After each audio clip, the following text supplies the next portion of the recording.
وبركاته. برصاب قبل كقبيلي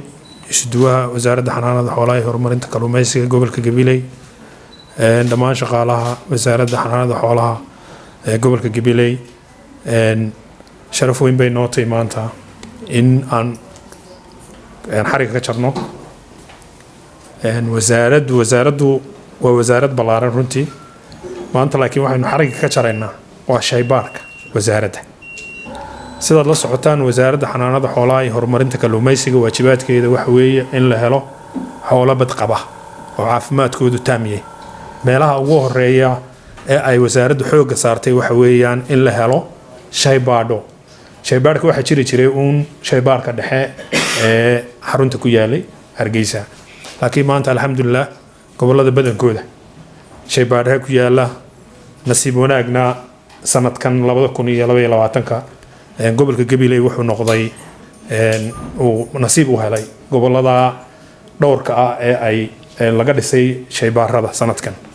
shaybaarku waa shaybaar balaaran oo lagu baari doono dhammaan xanuunada kala duwan waxaana ilaahay mahadiya hadii berigii hore cudurka marka la helo laga soo diri jiray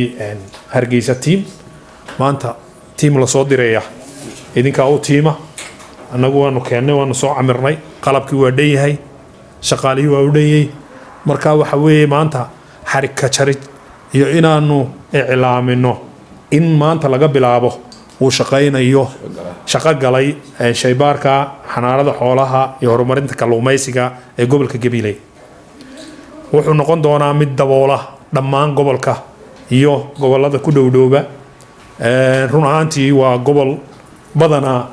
soo guurtadu ay ku badan yihiin wadankeena da abaarada shidisa la socotaan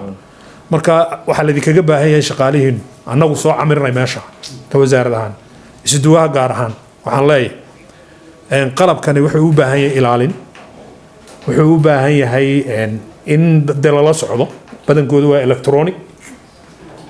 in marka laga rawaxa iyo marka la soo geliyo la socdo dabkooda in lagu kontrolo shaqaalaha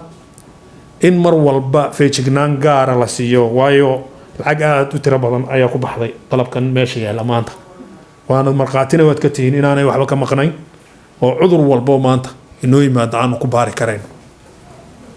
marka waxa la idinkaga baahan yahay dadaal aad u dheer u badan inaan la bilaabtaan dadaalkiini haddii markii hore kaabad quraay ahayd maanta dee waa camiranta meeshu hadday camirantana dee shaqaa imanaysa shaqaa hadday timaadana istabagal baa imanaya marka waxaasoo dhan inaa u diyaar garowdaan run ahaantii dee idinkay hawlaydiin taalla waxaan idin rajaynayaa in ilaahay idinku guuleeyo hawshaa